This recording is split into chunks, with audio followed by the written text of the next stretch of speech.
Woman raises her middle finger gracefully. She didn't expect, as a French typing champion herself, to be tied with a nobody. Then came the final battle. The two men are neck and neck in speed, facing a strong opponent. Lisa has to do her best. The whistle blows and the race is over. The result was surprising. The number of words typed was surprisingly the same. Lisa was a little sad, but Lena was still full of confidence, so the referee gave them extra time. 5 minutes. The one with the most words wins. At the interval, Lisa couldn't handle the pressure. She wanted to give up the game, but the boss said to her, "Actually, I lied to you. You've already surpassed her record in training." Lisa was furious, but at the same time, her confidence grew. The opponent she had always feared was no better than that. So the two women put up a good fight. Neither of them was convinced. They picked up their hands and were ready to go, and the crowd began to cheer. As the game began, both of them tapped their keyboards quickly, but then the boss walks out the door. He had a sad look on his face. It turns out he had just lied to Lisa. She hadn't actually broken the record. He said that just to boost her confidence. As he was struggling with this, there were cheers of victory from inside the room. He rushed back into the room, excitedly.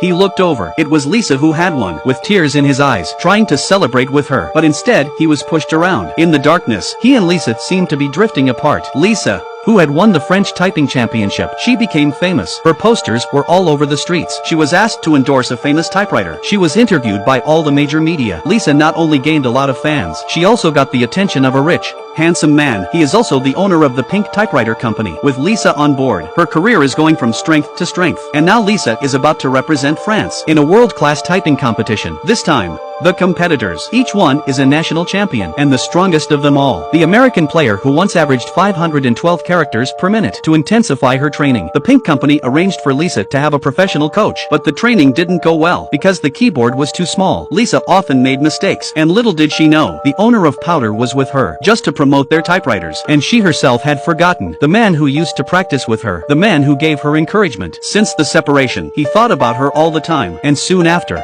the world-class typing competition came and went.